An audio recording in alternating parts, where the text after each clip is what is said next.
Hello, baseball fans. This is Anthony with Bleacher Bums Gaming, BBSN, and we are returning to our 1922 St. Louis Browns time machine replay, where the Browns have become the talk of baseball, traveling to 1977 to replace the Toronto Blue Jays. This is game 18 in this series, and currently the Browns are 14-3. Which at this point would put them in first place, 3.5 up of Milwaukee in the American League East. The team they are replacing, the Blue Jays, at this point were 8-9 and 2.5 back of the Brewers. In this game, which is the Browns' first trip to Cleveland to take on the Indians, in real life, the Blue Jays were able to squeak out a win, 6-5 against Cleveland in this one to move to 9-9. And the Browns, who have been dominating American League pitching, currently hitting .340 as a team. So their lethal lineup, one you're familiar with if you've been following the series. Jack Tobin leads it off in right. Frank Ellerby back in the lineup at third base at second. Hall of Famer George Sisler third, Ken Williams, one of the most overlooked and potentially Hall of Fame consideration deserving ball players. He was Major League Baseball's first 30-30 man when he exceeded 30 stolen bases and 30 home runs in this particular season here. Baby Doll Jacobson in center bats fifth. Marty McManus, the second sacker, sixth. Hank Severide is behind the plate. Pat Collins starts his second consecutive game at DH after a good game closing out the Boston series. And Wally Gerber will be at shortstop. For the hometown Indians, Rick Manning in center field leads it off. Dwayne Kuiper hits second at second base. Right fielder Jim Morris bats third. Johnny Grubb hits cleanup in left. And the veteran Rico Cardi, who is extremely slow of foot, is the designated hitter. Buddy Bell is at the hot corner tonight, hitting sixth. Big Andre Thornton at first base seventh. Fred Kendall catching and hits eighth. And the ninth place hitter is shortstop Frank Duffy. Our pitching matchup tonight is Elam Van Gilder, who is actually one of the few Browns pitchers who has struggled a little bit. He has actually needed the run support the Browns have been getting. And his opponent will be Wayne Garland. So let's roll. We are going to get right to it here. Jack Tobin is set to lead it off. And Wayne Garland, staring down this formidable lineup, says he is not scared. The pitch. And 6-9, that's going to be a ground ball down to second base. So Kuiper takes care of Tobin, one down. Frank Ellerby up. 6-3, and that's going to be a ground ball right back to Garland. He whips it over to first base, and that is 2 down. 1-3 on the put out to Thornton, and George Sisler up. 1-5, and that's going to be a fly ball to center field. Rick Manning trots over, taps his glove, puts it away. So 3 up, 3 down. But if you've been following this replay, you know there should be no false sense of hope for that if you're a Cleveland fan, as this Brownies team can explode anytime. Elam Van Gilder to Manning to start things off, and that's going to be a ground ball down to second base. McManus takes care of that, 1 down. Dwayne Kuiper up, and 2-11. That's going to be a single, so our first hit of the ball game goes to Cleveland. And Kuiper, he is a moderate base stealing threat. He does not get a jump, so he stays put. Jim Morris up 1-7 and draws a walk, and kind of holding true to form. Van Gilder in a little bit of trouble here in the first inning. Johnny Grubb up 1-6, and Grubb, he's going to get a run home regardless. That's going to be a single. Runners advance 2. So holding steady. And Gilder off to a slow start as Kuiper comes around to score. RBI single for Grubb, and over to third goes Jim Norris, and still only one down. The veteran Rico Carty steps in, and that's going to be a ground ball back to the pitcher. And Van Gilder is a 4, so he is not too spiffy fielding. And 4 and a 2, that's going to be a single. Runners advance 2, so Norris comes home. Over to third goes Grubb, and the Indians have a 2-0 lead on Rico Carty's RBI single. No panic in the Browns dugout, though, as they know they're capable of getting that back quickly. 6 and a 3 to Buddy Bell, and that's a fly ball to left field. And out in left for the Brownies is Ken Williams, who's a 2. And 6 and a 2, that's going to be an out. And all runners hold. A shallow fly ball, so Grubb unable to get home. 2 down now, and big Andre Thornton. He had 28 home runs in 1977, digs in. 5 and an 8, and that is a fly ball to left. Williams puts that away as well. But the Indians break out on top here, much to the delight of the home fans. 3 hits, a couple of runs. And we head to the second inning. Our score, Cleveland 2, St. Louis 0. Ken Williams ready to lead it off, the cleanup hitter for the Brownies, and it's going to be a ground ball down to Kuiper. 1 down. Baby Doll Jacobson up, and 5 and a 5, and struck him out. Garland rings him up, brings up Marty McManus. 4-5, and that's going to be a ground ball down to shortstop, and shortstop Frank Duffy is a 2. Dos Equis 5 and a 2, and that's will be a ground out, so he gets to that. So 6 up, 6 down for Garland. And again, do not read much into that. That can change in a big hurry as Fred Kendall leads it off.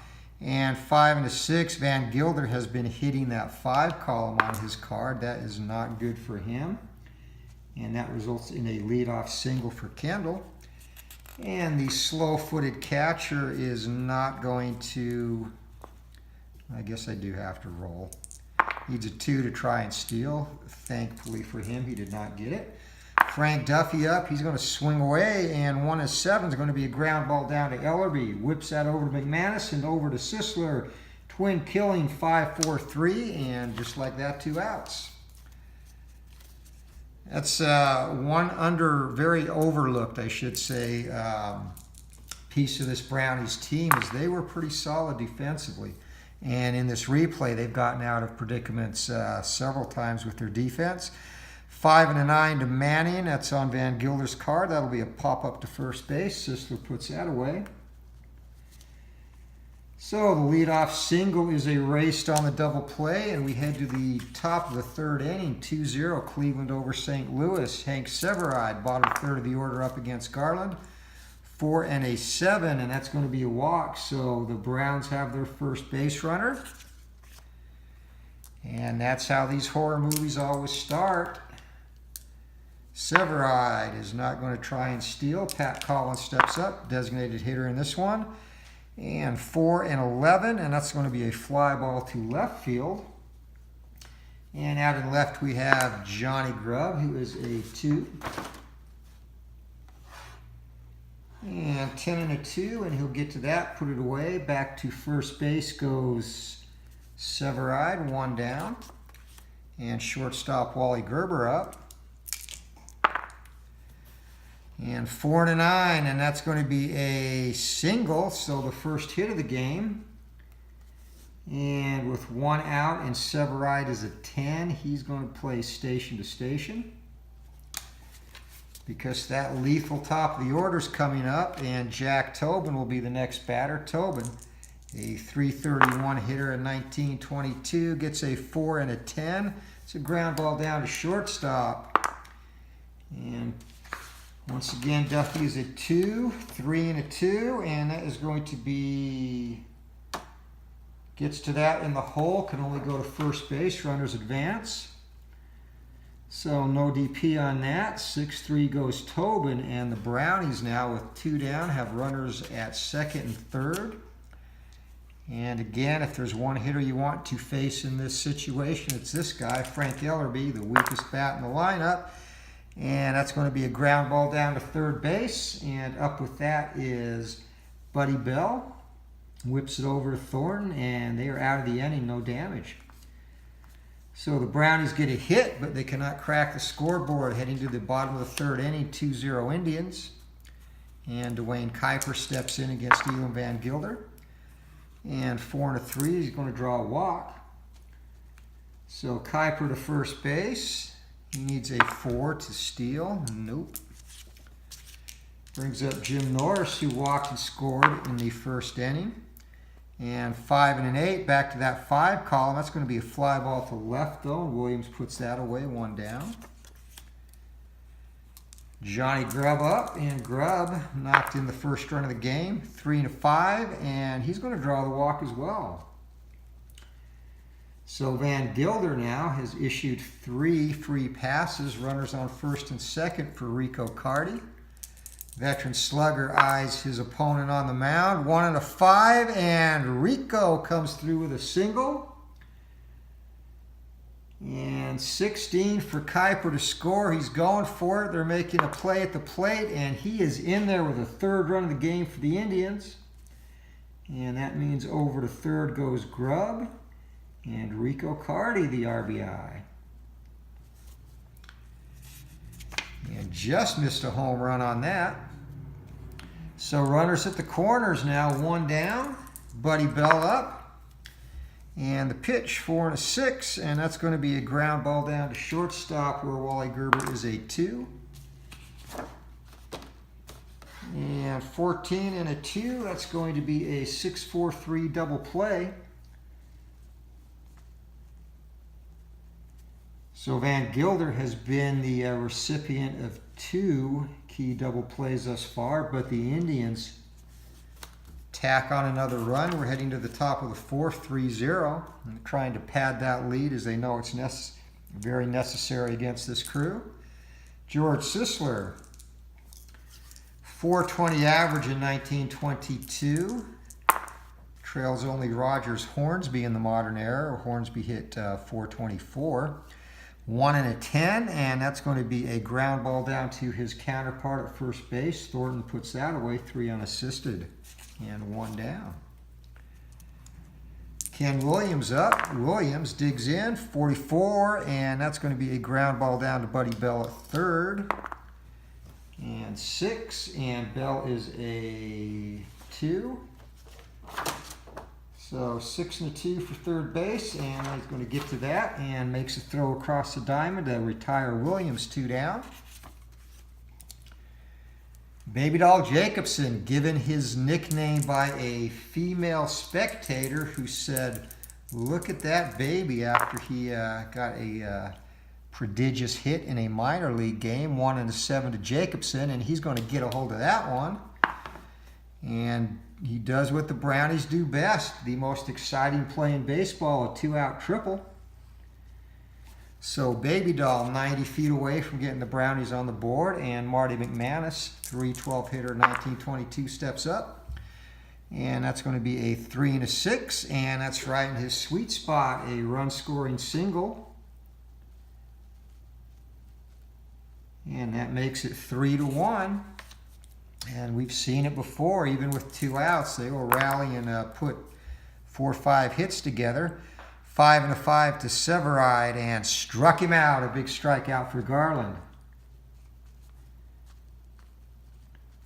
But the Brownies break through and get on the scoreboard. We're heading to the bottom of the 4th. It's 3-1 Cleveland. And Bob Uecker, if he is up there reprising his announcing role as for Major League, is very happy at this point. Andre Thornton, 4 and a 3, and that's going to be another walk. This is the 4th walk Van Gilder has issued today. And that's kind of been a call sign for him in this replay. He's had some bouts of wildness. Fred Kendall up, and 2-8, and that's going to be a single. And Andre Thornton is a speedy 9. He's going to do nothing but stay put and hug second base. So first and second, nobody out. Van Gilder on the ropes again. Frank Duffy up. And the Duffster.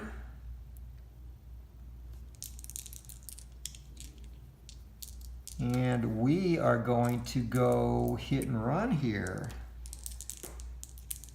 So getting bold with it, trying to get the dagger home, hit and run, and that's an 11. And batter misses the pitch. Oh, God. Yowza. So Thornton going to third base, and he needs a 1-6. I'm sorry. He is a D. Stealing third and second and third, D. Oh my God, he needs a 1-4 with the arm adjustment. Pretty sure this is going to be a double play. Yep.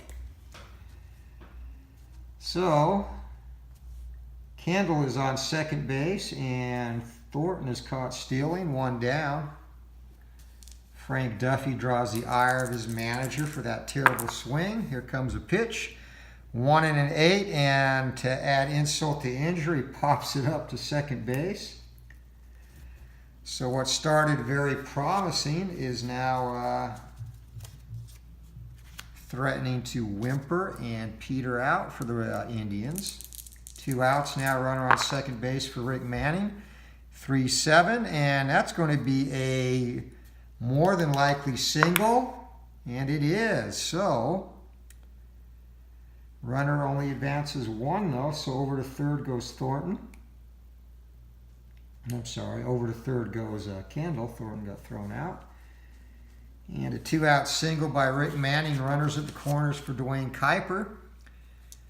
And Kuiper would love to get something done here. Something on the 2 column would be good for him. That's going to be a ground ball back to Van Gilder though. And if they had not tried that ill-fated hit and run, they would have got 1 home. Instead, 2 runners are left, 2 hits and a walk go to waste, and we're heading to the top of the 5th, still 3-1 Cleveland. Pat Collins went on to win a couple of championships with the New York Yankees, including the stellar 1927 crew. Collins excels at drawing walks, 3 and a 7, and that's going to be a good split for a single here, 1-17, and he's on base. So the Brownies' sticks are starting to awaken a little bit here as Wally Gerber steps in. Gerber hits away, 5-5, and struck him out. Garland has come up big in that column 3 times now. But back to the top of the order. It's like shooting a grizzly bear and then a tiger shows up to replace him as Tobin steps in. 3-7, and that's going to be a ground ball down to first base. Thornton whips that over to Duffy and back to first base, the 3-6-3 twin killing. So Wayne Garland gets a little bit of double play magic himself, and the leadoff hit is all for naught. We head to the bottom of the 5th inning. It is still 3-1 Cleveland. And you're just waiting for this Browns team to explode. You know it's coming. Just like the 115-degree days are coming here in Phoenix soon. 2 and a 10 to Jim Norris, and that's a fly ball to right field. Tobin puts that away. 1 down. Johnny Grubb up. And 4 and a 6, ground ball down to shortstop. Gerber is a 2. And gets to that. Throw over to Sisler, 2 down. Rico Cardi, he just missed a home run earlier in this game. And 4 and 11, that's going to be a ground ball back to Gerber again, and Gerber gets to that and retires Carty. So 3 up, 3 down, and that is the first time Van Gilder has pulled that feed off in this game. And in the past, not saying it's going to happen, but that's usually when the Browns start to really explode. 1 and a 7 to Ellerby and pops him up to third base. Buddy Bell puts that away, 1 down. Now the meat of the order, George Sisler up. 5-6, and that's going to be a pop out to first base. Thornton takes care of his counterpart, 2 down now. So Garland has handled the meat of this St. Louis order. Sisler and Williams combined 0 for 5 thus far and make that 0 for 6 as Williams grounds out to Duffy at short. So 6-3, and Garland responds with his own 3 up, 3 down inning, and the Brownies are being stifled through 6. We head to the bottom of the frame. It's 3-1 Indians. Buddy Bell up. 1 and a 6 to Buddy, and that's a fly ball to left field that Williams takes care of, 1 down. Van Gilder delivers to Thornton, 3 and a 6, and it's going to be a ground ball down to Ellerby. Over to Sisler, 2 quick outs as Van Gilder. It's been another trend of his. He starts extremely slow and comes on strong as the game progresses. 4-10, that'll be a ground ball down to Ellerby again. And 13. 13, and Ellerby is a 3. So 13 and a 3, and gets to that, makes the play. So second 3 up, 3 down inning for Van Gilder, and he is now retired 7 Indians in a row. So back on the mound is Garland, and Garland looks to continue a good 6th inning as Baby Doll Jacobson steps in. 5 and a 7. That's going to be a ground ball down to second base to Kuiper. And 16 and a 2. And Kuiper muffs it, the 1 base error. So you do not want to give this crew any free outs, as Baby Doll Jacobson is on first base, and he is going to try and get a lead. Does not, stays put. And that brings up Marty McManus, who's had some clutch hits for this team. 1 and a 7, and that is going to be a sharply hit ball right at Buddy Bell, though. So diving back into first goes Jacobson, 1 down. Runner on first base for Hank Severide. Comes a pitch from Garland. And 6 and an 8, and here come the floodgates. That's going to be a single, runners advance 2. So that error looms very large right now. Runners on first and third, 1 down for Pat Collins. Garland the pitch. 4-10, that's going to be a ground ball down to Duffy. And Duffy, 5 and a 2. And the only play he has is to first base. So going to second base is Severide, and on the 6-3, Collins gets the RBI. That's an unearned run for Garland. And with 2 down, the lead has been cut to 3-2. Wally Gerber up, and Severide at second base. Garland should have been out of this inning. 2 and a 10, and struck him out. He'll take care of it himself. 4th K of the game. But the Brownies edge closer. 1 hit, 1 run, 1 error, 1 left. And they will have the top of the order coming up in the 8th inning. That does not bode well. It is 3-2 as we head to the 7th inning stretch of the old ball game, and Frank Duffy to lead it off. And 4 and a 3, and that is going to be another walk. That is Van Gilder's 5th of the day. So he's given up now 7 hits all in the first 4 innings and 5 walks and only 3 runs for the Indians. And that's kind of been the modus operandi, even when the Browns pitchers are down, and Duffy's not going to go anywhere. Even when they're down, it does not hurt them. 4 and a 10, and that's going to be a ground ball down to Ellerby. And Ellerby with a 9. It is a 3. So 9 and a 3, and of course that's going to be the old 5-4-3 double play. Third double play of the game for the Brownies, and that continues to be Van Gilder's best friend. 2 down, nobody on for Dwayne Kuiper. And 2 and a 7, and that is a single. So Kuiper reaches base for the 3rd time today. And again, that double play looms large. Kuiper is not going to try and steal. Jim Norris up. And Norris, 2 and a 4, and that's going to be a ground ball back to Van Gilder.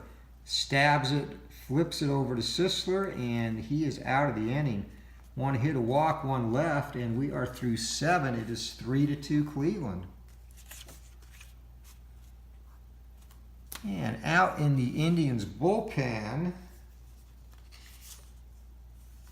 their closer, Jim Kern, is loosening up the old hose out there, just in case. Garland has to face at least 2 batters, house rule. Top of the order, Jack Tobin now, 4 and a 6, and that's going to be a fly ball to center field. A big out to start off the 8th inning for Garland. And Garland is handling this lineup as few pitchers in this replay have. They have gotten 5 hits off him through 7+. 1 and a 7 to Ellerby, and that's a pop out to third base. So 2 down, and facing Sisler with 2 outs and nobody on is not fun, but it could be worse. 3 and a 7, and Sisler is going to get on base, and that's going to be a single for Sisler. So with a 1-run deficit, Sisler needs a 6 to try and steal, and just cannot get the lead, so he'll stay put. And that brings up Ken Williams, cleanup hitter. And 4 and a 10, ground ball down to Duffy. Can Duffy get them out of this inning? 16 and a 2, and he does it. Gets to the ball, whips it over to Thornton. And the Browns, Garland makes it through the tough part of the order, minus Baby Doll. And we head to the bottom of the 8th inning, still 3-2. The Indians clinging to a slim lead. Van Gilder to face Johnny Grubb, and Grubb double over a single, and he's going to lead it off with a single. And he is a sloth on the base path, so hopefully he does not, roll a 2. So he's going to have to go, and he is an E. Oy vey. The Indians have had some opportunities go against them due to the dice. He needs a 4 to get in there, and he steals it. Johnny Grubb. He catches everyone napping, mainly Hank Severide, and he was 0 for 3 in stolen bases in 1977, but he's got a big one here. Nobody out, runner in scoring position, Rico Cardia. 3 and a 6, wow, and Rico draws a walk. Numero 6 for Van Gilder. And Hub Pruitt's going to get up in the Brownies bullpen now. Van Gilder must face 2 more batters. Buddy Bell and Van Gilder looking for his best friend, and he's going to get it again. 6-4-3, another double play. Over to third goes Grubb. And that's just crazy. That is now 4 double plays, and 3 of them have been fairly crucial. So Buddy Bell, a chance to drive the nail into the coffin, chokes. 2 down, runner on third, Andre Thornton up. 6-7, and that's going to be a ground ball down to second base. And 5. 5 and a 1 for McManus. And McManus makes the play easily. So the Indians, a golden opportunity to add a little bit of comfort, and they cannot get it done. So the Browns have them just where they want them, heading to the top of the 9th inning, trailing 3-2. And Kern, are they going to bring in their closer? And they're going to make the move. So Garland gets a... No, he doesn't get in, I think, because he didn't come out. So Kern comes out, and the Indians fans give him a nice hand, and a nice outing for Wayne Garland. He's going to go 8 innings, give up 6 hits, 2 runs. One of them was unearned. He walks nobody. Well, actually walks 1. That was key. And he records 4 big strikeouts. So Garland on the hook to win it. And nice outing. 8 innings pitched again, 6 hits, 2 runs, 1 of them earned, 1 walk, and 4 Ks. And Jim Kern's going to have to nail it down.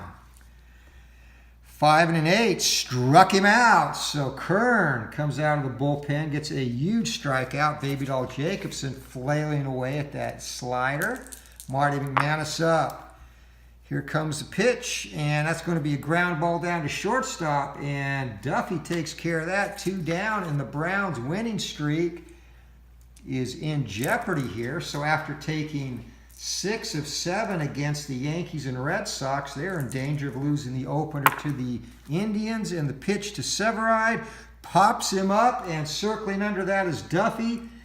Taps the glove, and a 3-up, 3-down inning for Kern, and the Indians have escaped,